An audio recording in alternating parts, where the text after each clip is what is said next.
Hi everyone, it's Dr. Ramani Durvasula. Many of you know me as Dr. Ramani, and I'm really looking forward to coming back to the Gulf and to be to be a visitor and speaker at the Rochester Institute of Technology at their Dubai campus.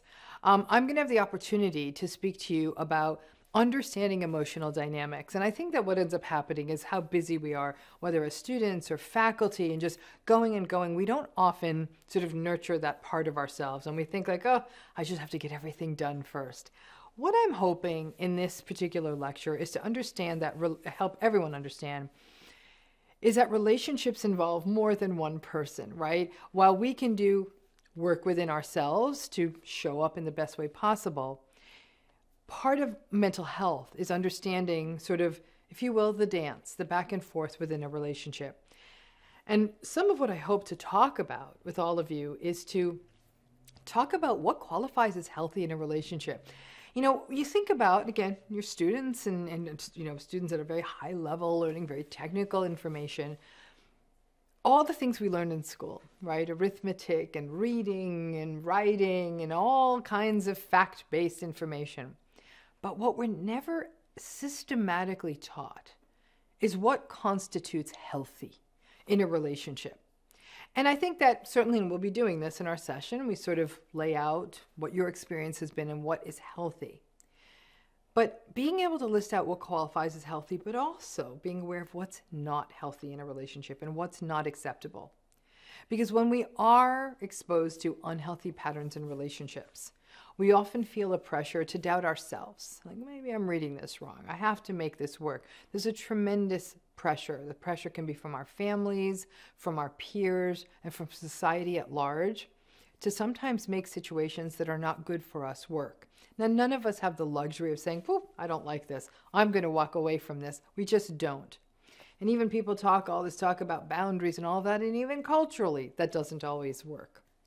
But what we can find out and learn to do is not doubt ourselves. So if we are experiencing something unhealthy, to not find ourselves sliding into a pattern of blaming ourselves, wondering if we solely are the problem. And sometimes understanding doesn't necessarily mean that the dynamics will change. But somehow the balance within us can change if we really do understand what is acceptable and really what's not acceptable, or what actually is unhealthy for us.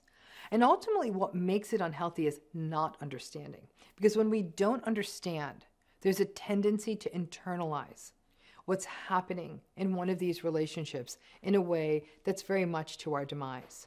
But also, again, armed with the knowledge that we can't always step away from all the relationships in our life, certainly not from families or long-term intimate relationships and marriages, or even some of our work and academic relationships.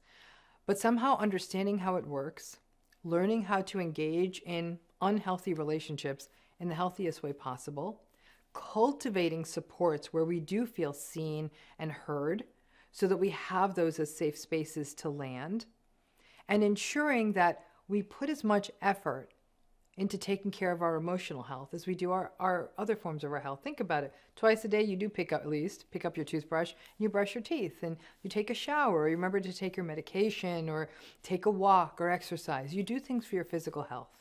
Something we don't do as systematically is do things for our emotional health. And that's also what we're going to reflect on. But I have to say, the thing we're going to focus on most is understanding what is and what is not healthy in a relationship, and learning to be discerning in the face of that, so that we can have relationships as a place of growth and not get brought down by relationships where unhealthy dynamics prevail. So the date of this session is on November 25th. It will be from 3 to 4:30 p.m. at the Rochester Institute of Technology campus in Dubai. I very much look forward to this. I so enjoyed my time in Dubai last time, and I really welcome the opportunity to meet with you and talk with you about these issues. Thanks again.